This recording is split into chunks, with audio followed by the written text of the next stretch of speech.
Yeah. Hii ni hisia gani sonitoka moyoni soniisha mwilini ni mapenzi. Huyu ni mtu gani hata niwekewe gani simwacha badani. Uwani na sisi akinionyesha hata michilizi hata zimutoke fizi. Nitamkisi bila pingamizi.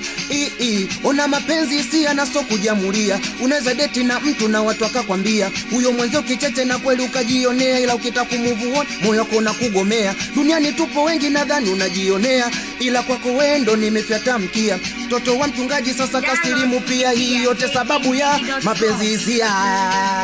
Oya mapenzi hisia, tikisa kichwa kidogo.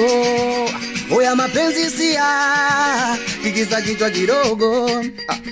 Mnamwita malaya ila moyo wangu kwake umefika. Pale kileleni mnaposema nyinyi sisi tunapita. Sababu ananipenda na mimi nampenda kwenye bedi vita.